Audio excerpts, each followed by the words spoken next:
I saw a TikTok of a girl that used UDio to create an entire playlist of songs all about her brother for her brother's graduation party. So it was just on loop for hours, song after song after song, Wow. specifically talking about her brother, like using his name. And she said he never noticed. It's like, that's a typical guy. Like, that's me. That's me right there. But like, we'd leave the event and my wife would be like, did you notice that song that was about you and how you always wear a hat? And I'd be like, what are you talking about? Like, I have no concept whatsoever. So. Wait, you didn't notice the songs that I had on when you guys were over? I didn't notice. All right. Kick us off, Sanjay. Let's go. Let's do it. Okay. But it's episode 333. You're starting. Oh, dang it. Welcome to Tech Talk, y'all.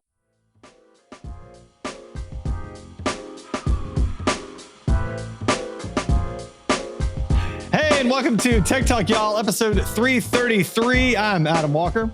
And I'm Sanjay Park. In case y'all never realized, Adam always starts the episodes that are odd, and I always start the episodes that are even. But apparently I also forget when I start the episodes that are odd. Like I just totally forget. So there you go. But and you also didn't decide to live inject music this time either. No, I'm not going to worry about that. I'll edit it in later. So okay. Yeah. All right. We've got a shorter episode for you, theoretically.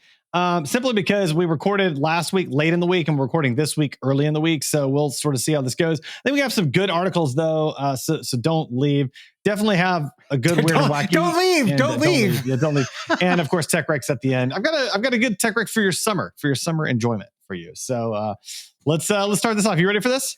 Yeah, let's start this. First up, you're going to start? Or I'll start. Lithium-free sodium batteries exit the lab and enter U.S. production.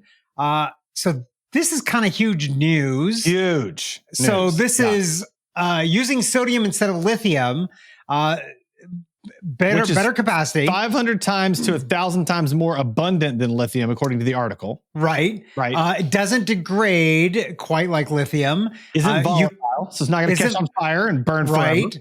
Yeah, I'm a big fan of things not spontaneously combusting. Me too. Me too. And you'll be able to recharge these things faster. Now, here it's all rainbows and ponies up until now. Here's the downside. The first place they're going to start selling these into are data centers. So you are not going to get these into your hands just yet. Aren't they less capacity too? Like for the size, I think they're slightly less capacity also. Right now they are. But again, they can recharge faster. So theoretically, like if they, 5 years down the road come to your phone, maybe it's a little less time, capacity, but it recharges in 5 minutes or something like that. I don't know.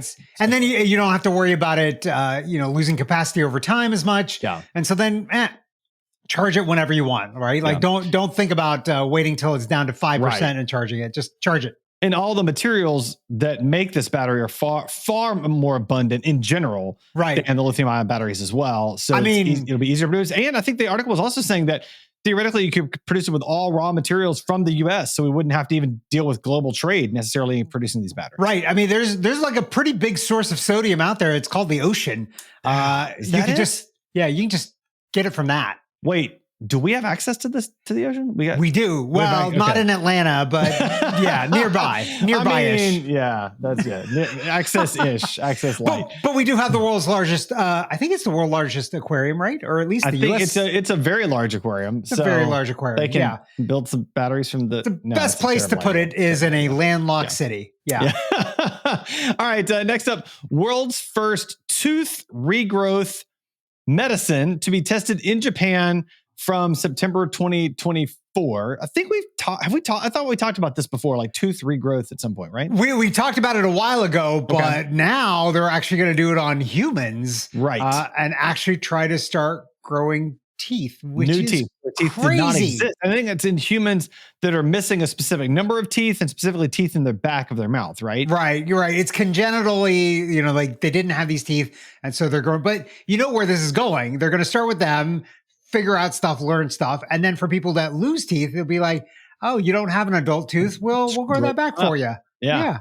I want to know when they're going to start like regrowing fingers. Like that's my, like, that's I mean, like in all seriousness, like it's not that far fetched at that point, right? No, you're right. I mean, we have it on science fiction shows. Yeah. What are you waiting for, science? Come on. And to your point there, like it feels like almost everything that we have on science fiction shows ultimately does become real. Like so much of like 1970s Star Trek, like we live in it right now, you know, like exactly. It's wild to me. And so like, I love science fiction for that very reason. It's just like, well, let's just see what's coming. It's going to be great. I mean, yeah, pull out your little square thing and push some buttons and talk to people all of a sudden. Like in the 70s, that was like, oh, that's just fantastical. That's not ever going to happen.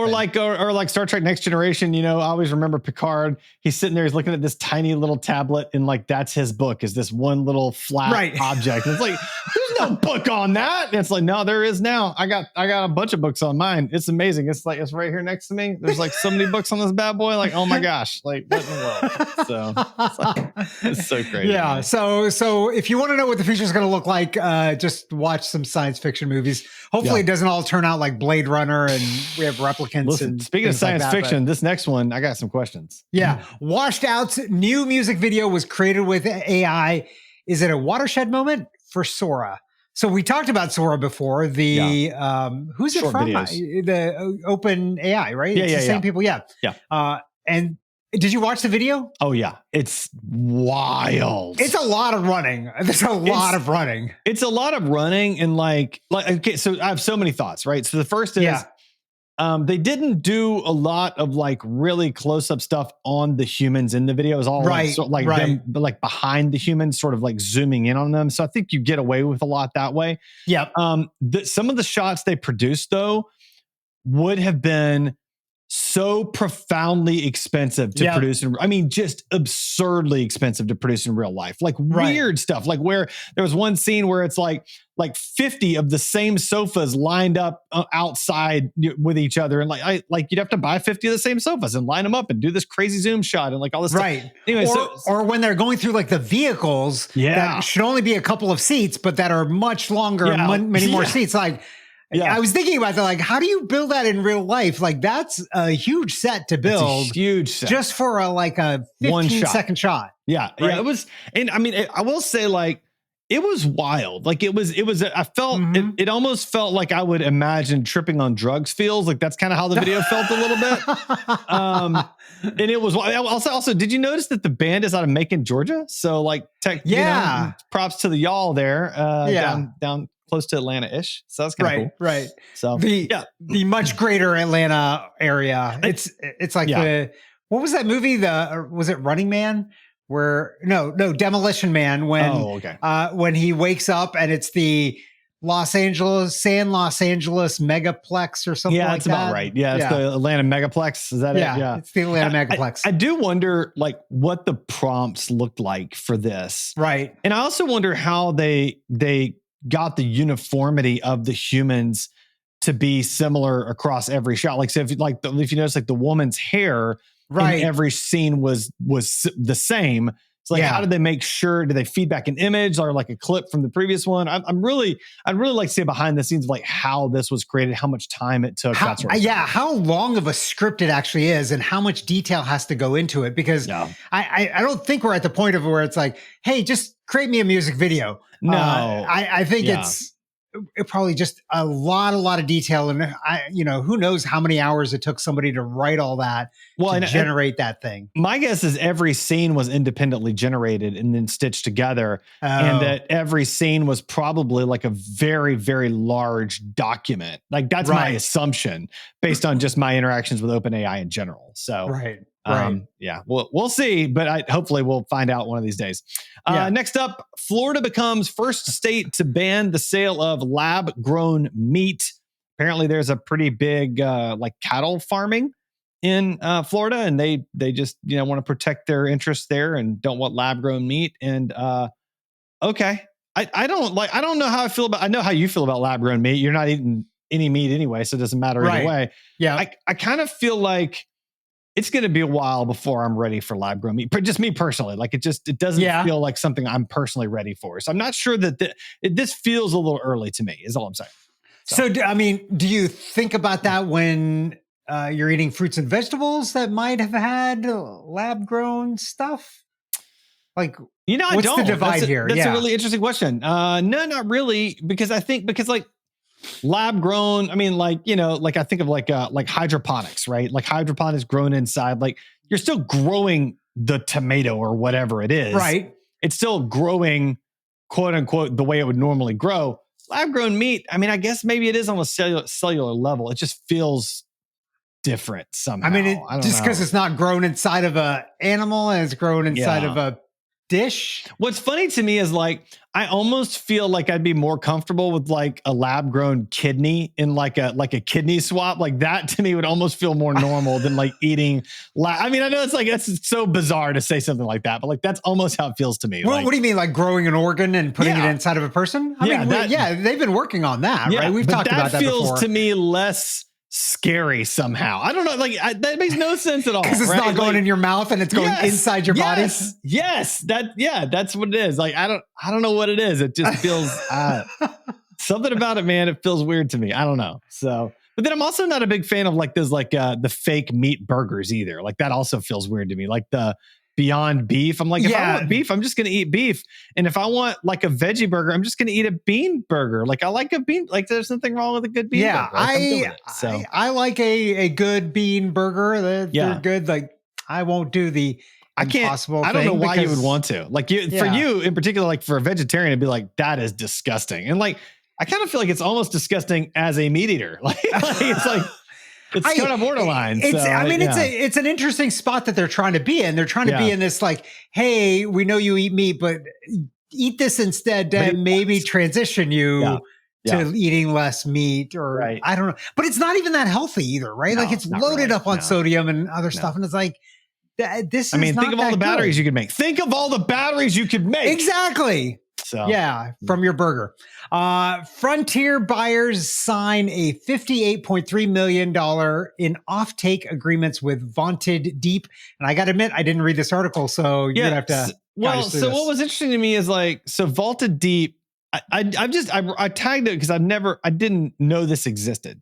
So basically they exist so normally like they capture CO2, it gets captured in like some organic compound. That organic compound ends up getting burned or put into a trash pile, and then it eventually gets released back into the atmosphere. So the CO2 goes back to the atmosphere. Right. That's contributing to global warming, all that.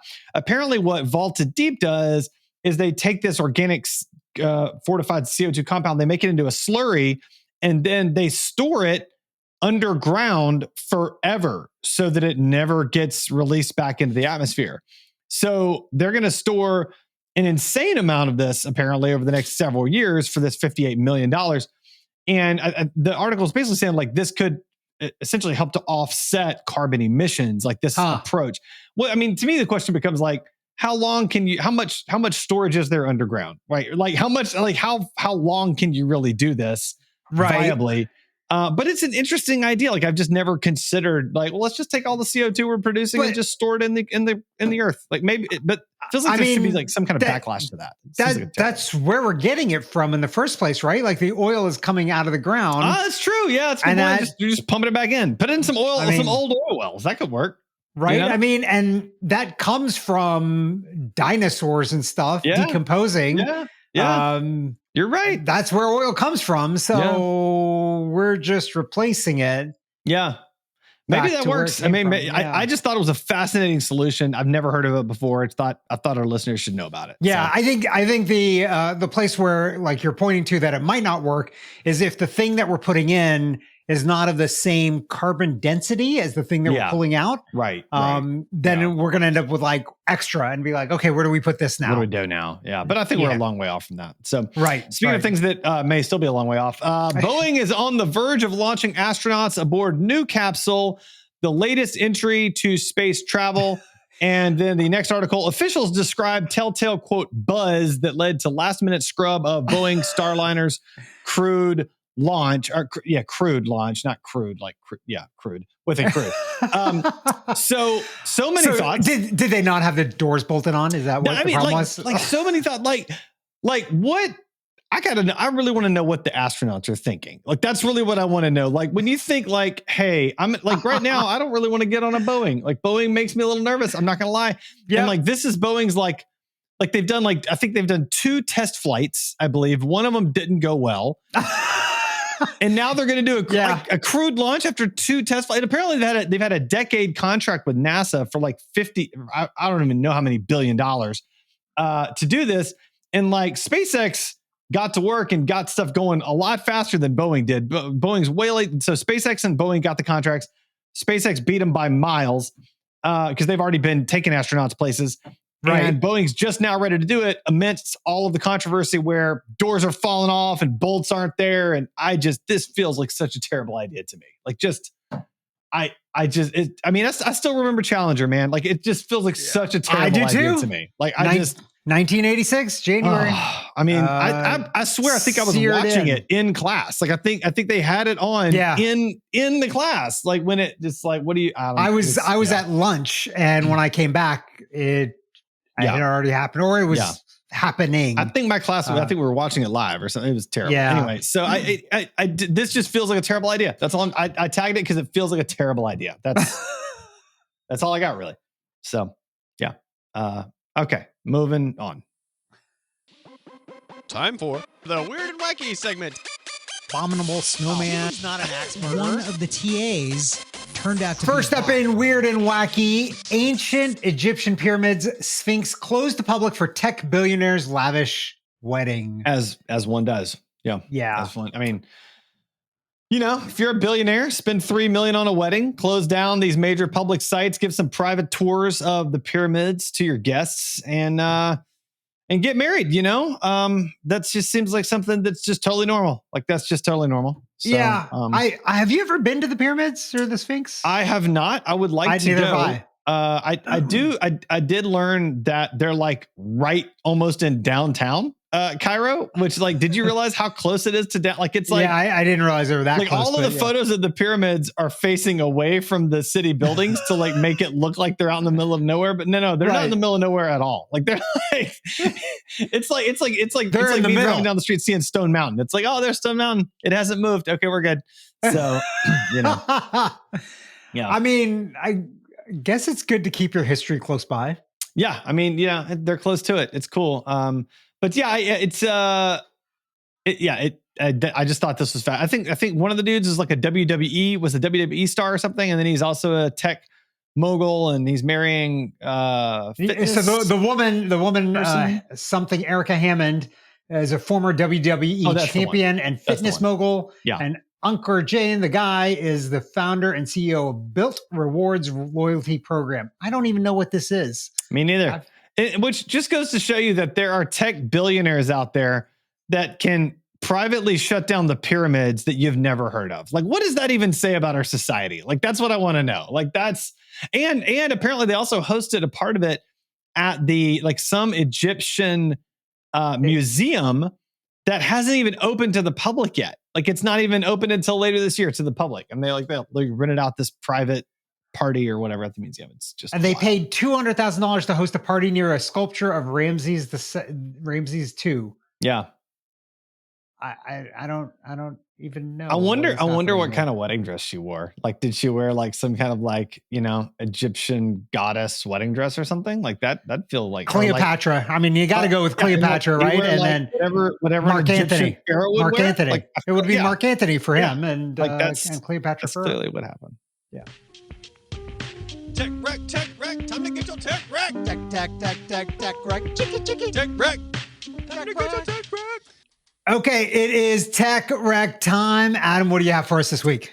All right, I'm going to recommend a product that my daughter recently bought and says is good. So if it's not, you can blame her. It's called the Cooler Shock Reusable Ice Packs. And apparently, so it's this ice pack that you buy and you fill it up with water yourself. So normally like you buy an ice pack and it's like plastic and it's got like some kind of liquid in it, but it's like fully enclosed and you don't really know what's in there. This one, it's got like a valve and you fill it up with your own water and close the valve. Anyway, she told me that these ice packs stay cold all day long in her hot car. So they seem to work much better than other lunchbox ice packs that I've used in the past. So she's using them. She seems to like them. If you need an ice pack for your summer cooler needs, this might be a great one for you. So give it a shot. Why not? I mean, the little thing on here says 18 degrees for 48 hours. That's what it says. have a very hard time believing this. I mean, the 48 hours part seems very unlikely to me. I feel like if it could be 18 degrees for 12 hours, like that's a win. Like why would you need 48 hours? Like very rarely is that the case. Yeah. So, but also ice, isn't that 32 degrees when it starts freezing? So maybe it's a little bit, how does it get to 18? I don't know. I don't ask questions, man. I have no idea. So, Sanjay, what's your tech? What do you have for us today?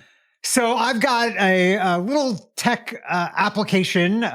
This works for Windows and Linux. I'm sorry, you Mac users, but it's from a company called Saffing, I think is how you say it, but it's called Portmaster.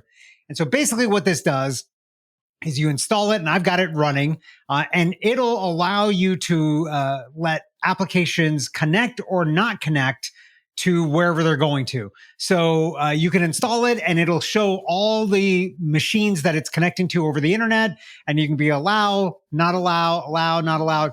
And I got to be honest, I am shocked with how many different servers some of these applications reach out to, like things like Microsoft Office, even Firefox, like the things that it pings out to. It's like, oh, that's interesting. No, don't do that.